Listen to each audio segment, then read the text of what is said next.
Hello everyone. Today we have a special guest on the show, Christian Leclerc, who's joining us to discuss a new political party he is starting. And that political party is not that footage from the House Standing Committee, but that is Renew Queensland. Thanks for coming on, mate, and for putting up with my wonderfully professionally organised setup here. How you going? I'm great. Thank you very much for having me on, Florian. I really appreciate it. So you've got a bit of an interesting story. I think before we jump into this political party that you're starting, you're kind of living the dream, every young man's dream, because if you can't tell, in the background behind him there, he's sitting on a boat there, so he's got his mobile connection and he's about to sail around the world, him and the missus on a glorious adventure, and I'm bloody jealous. Okay, I'm just going to be honest, I'm bloody jealous of the dream you got going there. So what's happened? Why are you sitting here stuck in your boat, not adventuring?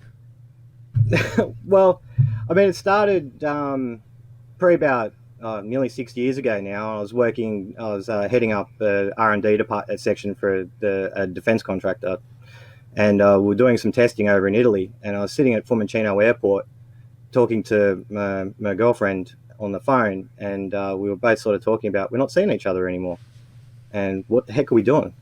And we sort of formulated a plan that we were going to break out of the rat race and do something different with our lives so that we could see each other and be together and, just enjoy life in general.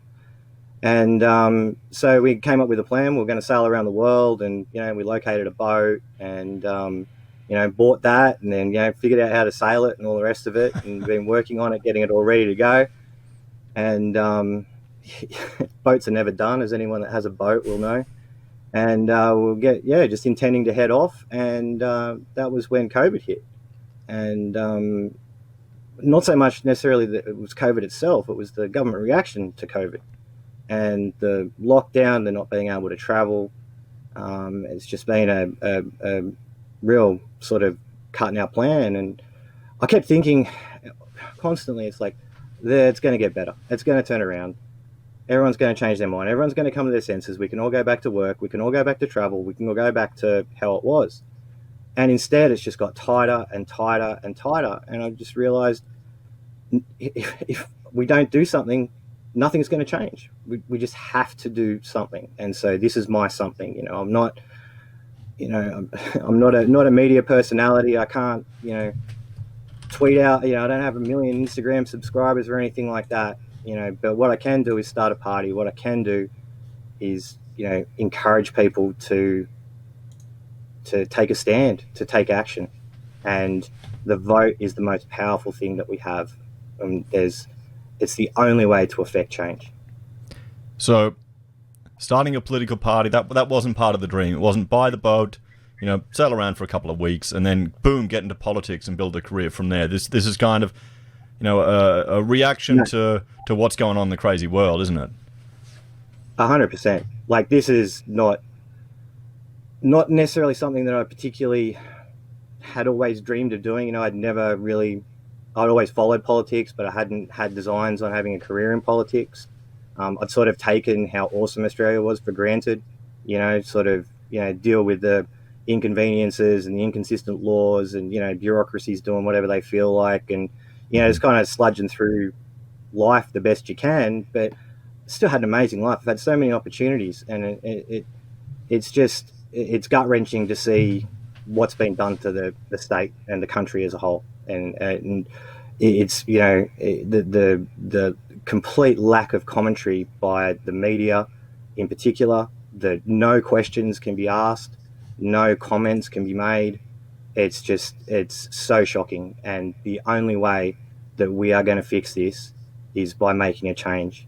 It won't come from any of the political parties, that the major parties. They're just not interested. They've got their plan. There's no way the LNP is going to go against the federal government. They're the same team. The Labor government's not going to change course. The only way to do this is from the outside, from grassroots. I believe in Queenslanders. I believe that we can make a change. So this has been... How long have you been putting this party together here? I'll bring up the Renew Queensland website, because you sent me an email, tonight, or today? Just did, with yeah. it. How long have you been I working would on have it? cleaned up a bit if we, Yeah. Well, no, that's part of the lifestyle, mate. You're appealing to the everyman. You know, we can't afford razor blades now. We're in recession. You got to save.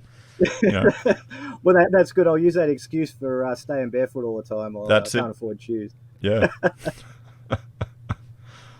So, how long have you been putting it together?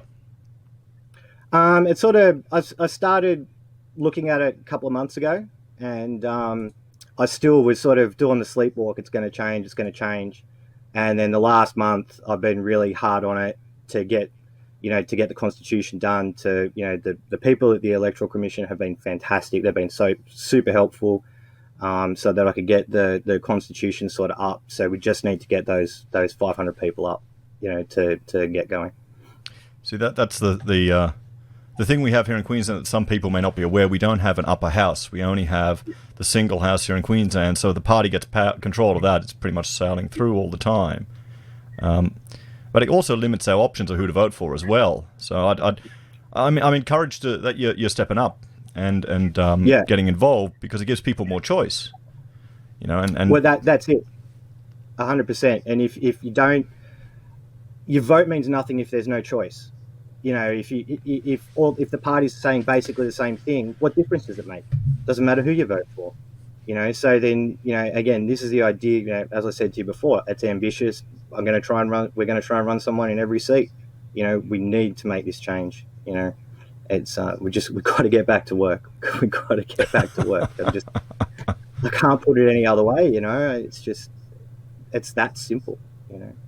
So some of your objectives are to repeal all the COVID-19 laws, reform Queensland's constitution, restore Queensland's bureaucratic integrity, remove unnecessary regulation. That's my favourite one there of all of your ones there. Decentralise program and services. Oh, yeah. If you're in Queensland, you pretty much don't think the state exists outside of southeast Queensland, to be honest, with the way it feels sometimes, doesn't it? Repair any law that either specifically privileges or disadvantages any group or ideology. Oh boy, we can't have a merit-based civilization. What are you talking about there? You know what? Well, it's one of those things. I mean, it's again, this is here for the guiding principles. I just don't believe that. It's either you can criticize everyone or you can criticize no one. It's that simple. And no, because I hope people can see that the restriction of the freedom of speech is one of the most critical issues facing our country. We have to make a decision one way or the other. Are we for free speech or are we against it? Because if we're against free speech, we have to understand what's going to come with that. And we can already see it occurring with things like where they're talking about mandatory vaccinations. And again, if you want to get a vaccination, that's fine. But we should be able to talk about it. It's not being for or against vaccines, but I'm against mandatory vaccines. I don't think the government should have the authority to tell you what you can and can't do. And if we can't criticize, if we can't talk about, if we can't talk about, young kids transitioning, how do we go forward? Because no one's got the monopoly on good ideas. And without that contest, we still think the world is flat. A really good example for people who don't know, I can't remember the guy's name off the top of my head, but under Stalin in Russia, there was a guy that came up with this crazy sort of genetic theory that was to do with wheat. And basically the Soviet Union, even though they were relatively advanced in a lot of the sciences, in genetics, they were totally way behind, because they had this guy and he was Stalin's favorite. And they basically killed anyone that disagreed with them, and they pursued this thing that just destroyed their yields. It didn't go anywhere. It killed millions of people, and that's the sort of thing that can happen when you're not allowed to talk about anything. Especially science, of all things, should always be open for discussion. So we have to have free speech, in my view, and I encourage people to reflect on, even if there's things that you don't like people saying, it shouldn't be illegal. You don't have to listen to them. You don't have to agree with them. You don't even have to engage with them, but they still need to be allowed to say it. I just think it's critically important. I wholeheartedly agree with your stance on that. That's for sure. But I think a lot of people are just. I'm hoping people are just politically apathetic. That's what I'm hoping. Maybe it's naive on my part. They're just not involved, and maybe they're waking up and realizing, I've got to do something, and this could be an opportunity for them. Well, again, I'm sure there's a bunch of people in Victoria that didn't think they were going to be locked in their homes for 6 weeks. Again, it's just, I hope people realize the path that we're going down. We are, if I know it's an old trope. If you haven't read 1984, reread 1984. Because Orwell saw where this was going. And it's funny. I'm a bit of a dystopian future sci-fi guy. I quite enjoy it. And for the longest time, so there's Orwell, who sort of saw this socialist authoritarian future, where 2 + 2 = 5 and all that crazy stuff. And then there was Huxley, and Huxley thought that he wrote Brave New World, and Huxley thought that basically, people would just do drugs, and they, basically have a lot of sex, and that they'd just be happy in their servitude, that they wouldn't mind the fact that they didn't really have any control over their lives, that their lives were being run for them. And for the longest time, I kind of thought we were going down that path, that, people were just going to kind of sit back and, it was sort of going to be this sort of faux freedom, that was going to be okay. But we've taken such a sharp turn down the Orwellian road. You kind of, that's why, I don't want to live in that future. I don't want to see that future. I don't want my nephews and nieces to have to live in that future. I don't want anyone to have to live in that future. It's doesn't sound that great to me. And you're seeing in the media, some of the things that are being discussed, doctors calling for segregation of people, part of the population, restricting access to particular things that sound frankly quite terrifying to me, that even to be discussed in public, and there's never a counter argument put forward. Like you're saying, in the media, it seems to only put one side, and ridicule, and that seems quite dangerous. That's quite concerning. Again, 100%. And some of this is sort of like the logical outcome of some of the policies. I mean, we're sort of talking a little bit more federally here, obviously, but where we saw them, we're going to make a change. So now the people that are getting welfare, they're just going to get this welfare card, and they can only buy groceries from Woolworths, and that's so they don't waste it or whatever. That's kind of like the first control. And then, some kids can't get vaccines, therefore all kids have to get vaccines or they can't go to school. And, so what's happening now is kind of like a logical outcome, in my view, of what's been coming for a while. The writing's kind of been on the wall, and I think we've all been, again, a bit apathetic towards the whole thing. And it's one of those things where when I speak to, you speak to people about it, and a lot of people are quite upset about it.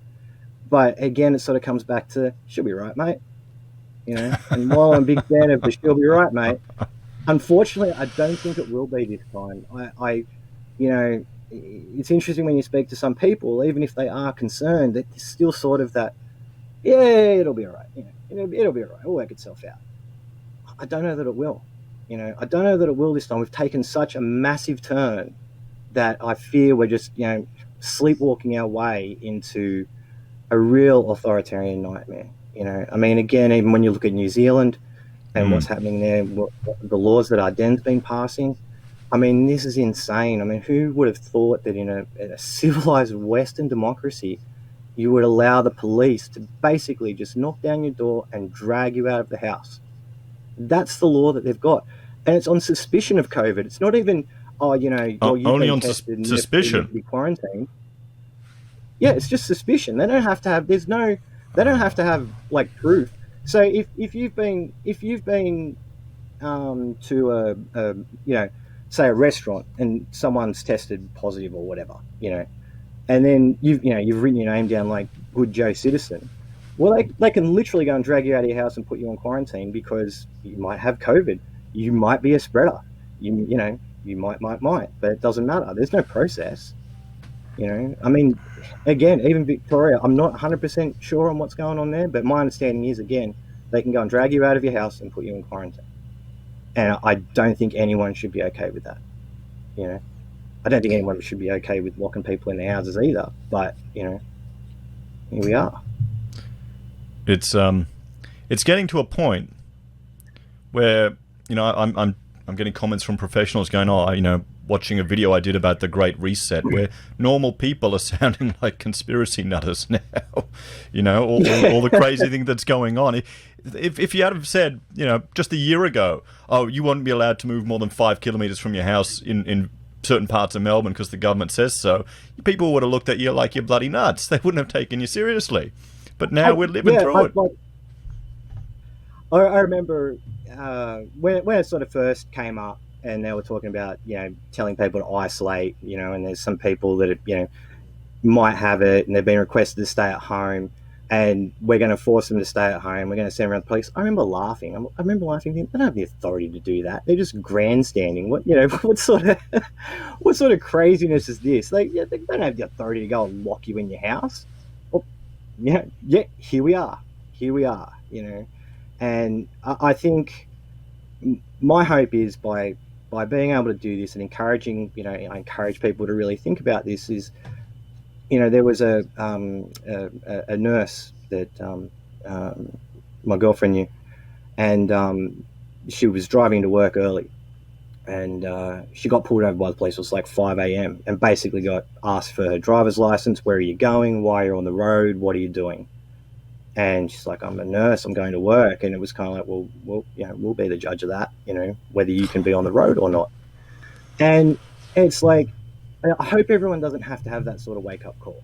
You know, I hope that, you know, and she was quite scared because most people don't have much interaction with police. When they do, you know, I'm not bashing the police here. You know, I've got my criticism to the police, but this isn't one of them. Just a lot of people don't deal with the police because, you know, everyone's happy to see, and, you know, I did a lot of emergency service vehicles for a while, ambulances, fire trucks, police vehicles, designed them, and, you know, designed bits and pieces for them.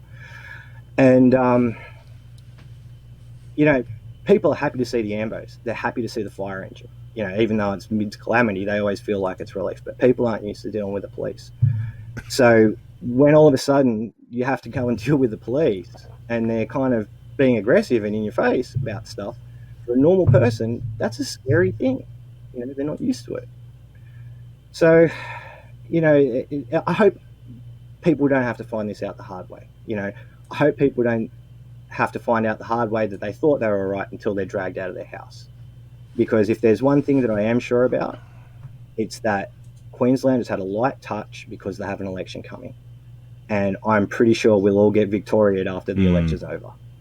It'll be one outbreak, you know, 5 people are sick in you know, whatever the population of Queensland is, 1.5 million or whatever it is. I don't recall off the top of my head. You know, and so all of a sudden, you know, everyone gets locked in their house. You know, the people in frickin', you know, Cooktown and, you know, super far north, you know, 2,000 miles, you know, kilometres away from the event are getting locked up. So, you know, again, this is my hope, that we don't have to find out how bad this is the hard way, that we can reflect on the sort of life that we want to live, the future that we want to have, and vote accordingly while we can. That's why it's so important, in my view, to get this party up and to get people in seats and to really, you know, reclaim our government, you know. So we Australia has one of the, well, I think the best gift we've given to the world is our voting system, where you have preferential voting, where you can use your preferences powerfully to send a signal, and you don't waste it voting for a minor. And that's why I'm so encouraged to see more people stepping up, because we don't have that many options here in Queensland for minor parties or just alternative opinions. So you're trying to get this party up. You've got 2 days, or to the end of this weekend, to get your membership numbers. Yeah, and you've got to get 500 people to step up and join the party, so you can run Renew Queensland with the policies here, and then get as many people in different electorates as possible to give people that choice. Because I know I usually only have here, I've got Greens, LNP, and Labor. You know, that's not much choice for me in my area. That's for sure. You know, no, and that's the sort of, you know, it's the unfortunate thing. The system is designed to prevent people from from running, basically.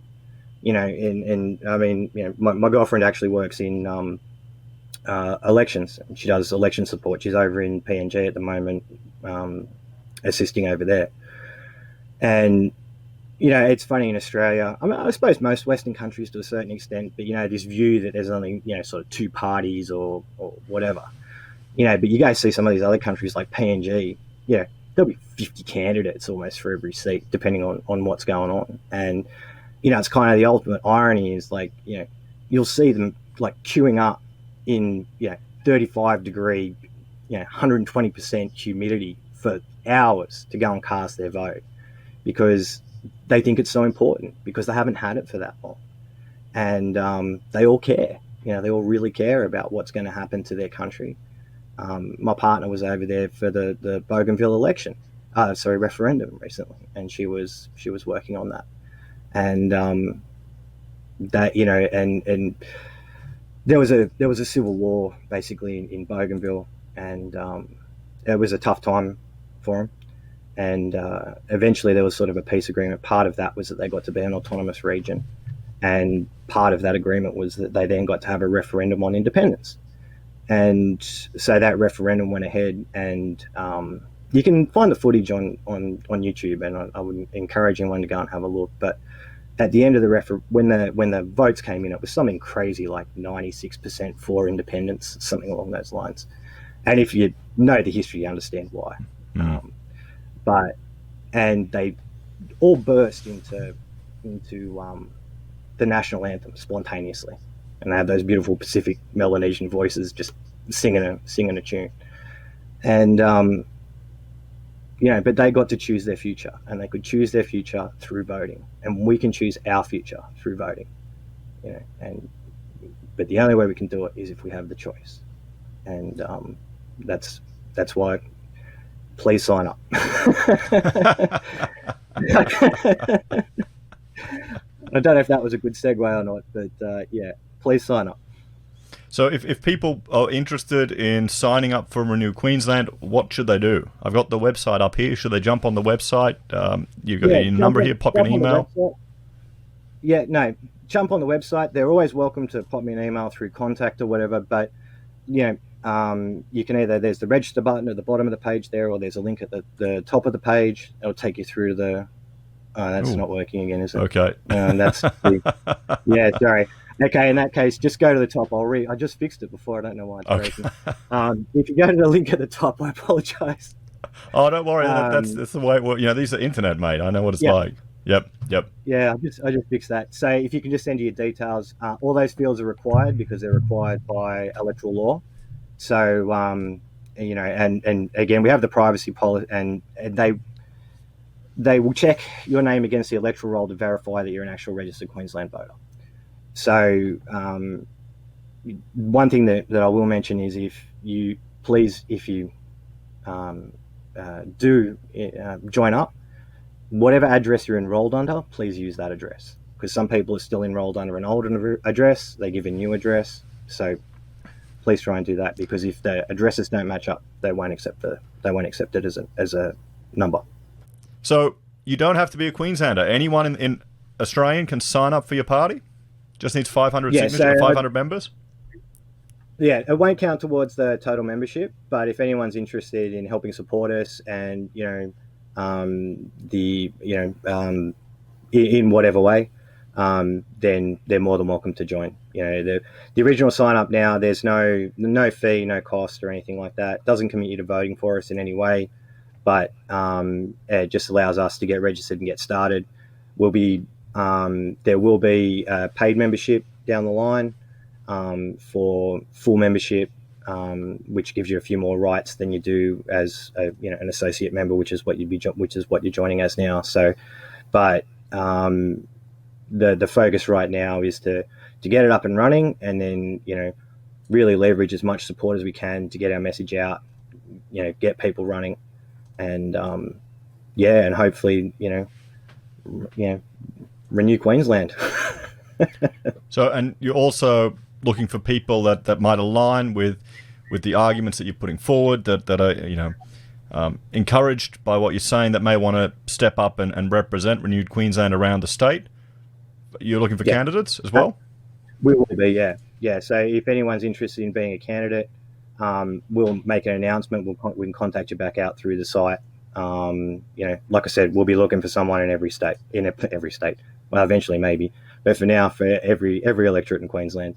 And that's got to be the plan, and it has to be that way, because if we don't have someone in every electorate, we don't get the control that we need to really be able to make the reforms that we'd like to see. And if we have enough people, making enough noise, the least best outcome is that maybe we get them to make some changes. On the other hand, I believe in Queenslanders. I think that Queensland, deal with droughts and floods and fires and hurricanes and, sharks washing up on the side of the road at times, gators up north. I think we can deal with anything. I don't think that we have to accept that things are a certain way, and we can make the change. We can force the change, and we can force the change from the outside in a way that would never happen even to the best intentioned person trying to do it from inside a major political party. And, we can come out of this as a force, as a real good force. But right now, the first step that we have to do, is just sign up so we can get to that 500, so we can get the party registered, so that we can move forward. And then we can do more. We can do so much good from there, and yeah, if you're even like half of what we say, or a quarter, or a tenth, just sign up, and you can decide down the line whether you want to continue your support. But sign up today, because there's not going to be another chance to get a party like this up. One problem though, if you put it off and it keeps going, the boat adventure around the world, that has to you'll be limited to Queensland up and down the coast, mate. Yeah. Well, there are worse places. It's funny, actually. A couple of years ago, we were in Sydney on the marina, and there was this guy who came in, American guy, and in this big yacht, 80 foot, and that's like twice the size of my boat. Him and his girlfriend were sailing it, and they were going up to Indonesia, and we got to know him, and he said, would you mind giving us a hand to take the boat up the coast a little bit, just to get past Sydney, because there's a few spots that are east coast of Australia is pretty rough sailing at times. I was like, yeah, sure, I'd love to. He was like, pay for your food and all the rest of it. I was like, yeah, great. And it was beautiful, amazing boat, well outside of my lifestyle. Anyway, so we're sailing up the coast, and we got up to Mooloolaba, and I thought I was going to... we got up to Cairns, and I was going to bail out at Cairns. That was the original plan, and he ended up asking me to sail on. And I ended up sailing all the way right up the top, up to Horn Island, and then across to Darwin. So we did the whole thing there. And there are plenty of worse places to be stuck in the world than Queensland. And, this is the thing, like... I don't know that, as I said at the start, wasn't necessarily my goal for what I wanted to do. I had my plans. I wanted to live my life, and, but I think sometimes you got to realize that what you want and what you should do sometimes aren't the same thing. And if I'm not prepared to make a sacrifice, how can I ask anybody else to? You've got to be the person that you want to be. We can all be better. We can all do better. We can all give up something to push things forward. And if it means that I can't go, on my sailing trip for, 5 or 10 years, or maybe I miss out altogether, if we're fortunate enough to get the party up and make the changes that we want to see. But if it makes, if it makes Queensland a better place for everyone, in as much as possible, then that's great. Because, I think a lot of Queenslanders probably don't realise, I've spent a lot of time in different states. I grew up in New South Wales, You know, I spent some time in Victoria. What? Oh, we better edit that out. Well, you know, it's you know, I've been up here for a little bit now, but it's my license says I'm from here, so Yeah, I grew up from here, so I'm okay. I grew up in Victoria, mate. Don't you know? It's okay. Well, once you get acclimatized to the weather, I think that's what counts. But yeah. Well, you know, down, you know, down ACT and anyway, and even a little bit of NT. But I think one thing that does set Queenslanders apart is they do have a little bit more of the fierce independence in them. You know, like I said, and really not quite as prepared to take it sitting down. And I think it's partly a function of the geography, and I think it's partly that, you know, I think there's a perception that some of the other states look down their nose a little bit at Queensland. You know, like that maybe Queensland's like a little bit out there. You know, a little bit rural. You know, not quite so urban. You know, and but I do think that Queensland could be a shining beacon for how other states can find their way forward. We have the best chance. We have the first chance because the election is first. And we have the best opportunity to lead the rest of Australia out of this quagmire that we are in. Because until we make that change, until we accept that there is some risk in life and that there's no avoiding that, and we just do our best to move forward like we would have otherwise. I mean, you know, just on a tangent, what would have happened if the World War II generation had decided it was a bit too risky to go and fight Hitler? You know, we'd all be speaking German right now and eating Bavarian sausage. I like Bavarian sausage, mate. It's well, you drink it out of a stein too. Yeah, so. Yeah. I don't. You know, the political. I don't mind speaking German. The sausage, that's fine. It's the bloody living under National Socialism. I mean, we're getting that already in Victoria anyway, aren't we? Pretty much. Yeah. Well, yeah. We're giving communism a test run to a certain extent. Yeah. But, I mean, you know. But I mean, at some point, you just got to take the risk and get on with it. You know, I realise that everyone has a different risk threshold, and you know, sailing offshore isn't for everyone.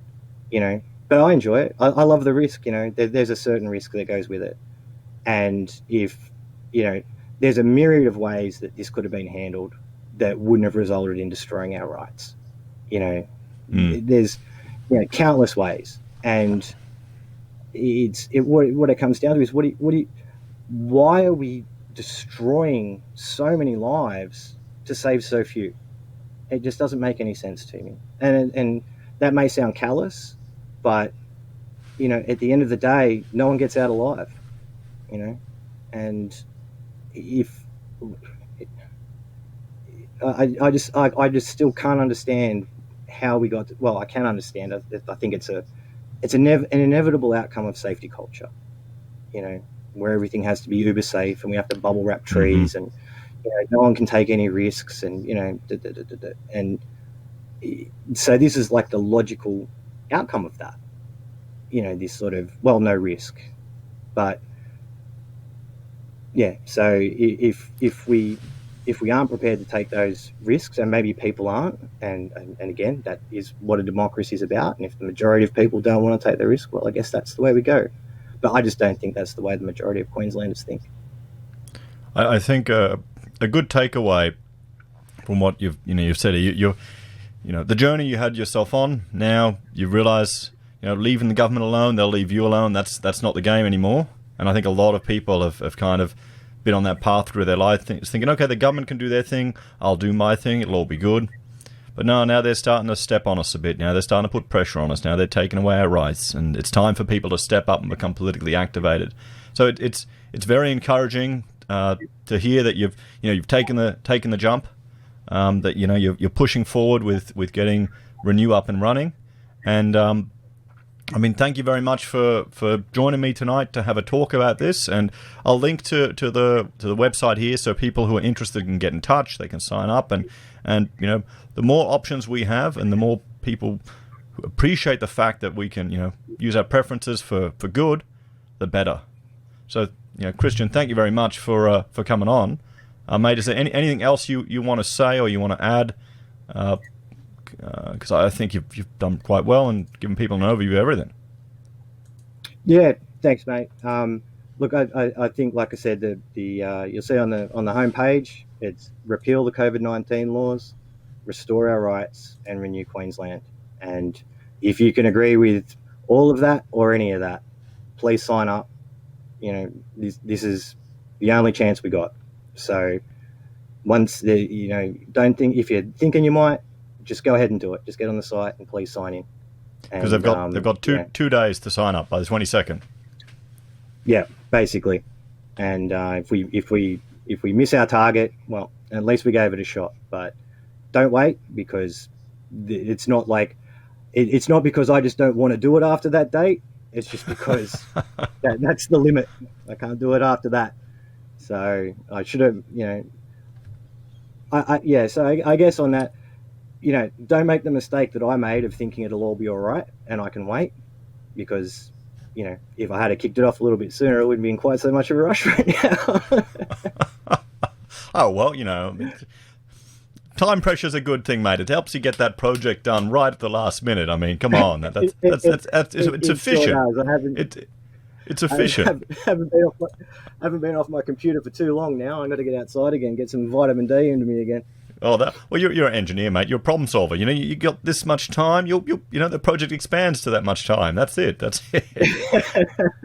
Oh, yeah. I haven't got sales trying to tell me the impossible things they want next. Yeah.